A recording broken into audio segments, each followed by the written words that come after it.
Mother of two teenage sons, Veronica Serrao works in Argentina's health administration sector.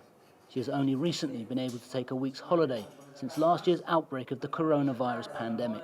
At times, her long work hours have left her boys at home by themselves.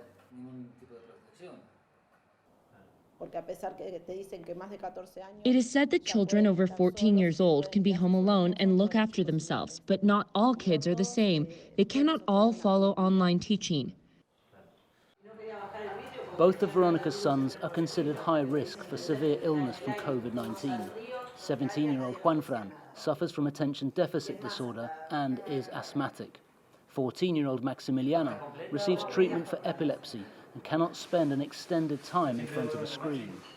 Since last March, they have not returned to school. Training at their local sports club has been their only activity outside the home. Having recently received the first vaccine, they are now waiting to be able to return to school. Maximiliano optimistically hopes he will soon be able to stop wearing a face mask when he leaves home. Juanfran is looking forward to returning to school. He says he found online classes awkward, harder to follow, and preferred in-person learning. Juanfran and Maximiliano attend this small school in the Buenos Aires province.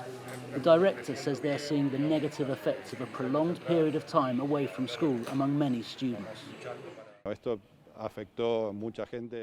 It affected many people in terms of anxiety levels, difficulty in sleeping. There were many different situations. The school tried to take this into account to get the best from each student. Yet Juanfran and Maximiliano struggled in the virtual classroom, and students like them, considered to be at high risk, can only return to school once they have been vaccinated. A group of parents, including Veronica, successfully lobbied for their children to be included in the vaccination campaign. In late July, the government announced it would be using some of the 3.5 million Moderna vaccines donated by the United States for children between the ages of 12 and 17. After waiting over a year to receive the first vaccine, Veronica remains concerned about possible delays in her children receiving the second shot.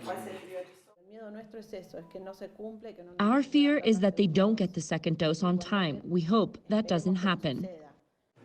As infection rates drop across Argentina, the government is looking to expand the level of in-person teaching across the country. But until those children deemed at high risk have been inoculated, they must wait at home. Joel Richards for CGTN in Buenos Aires.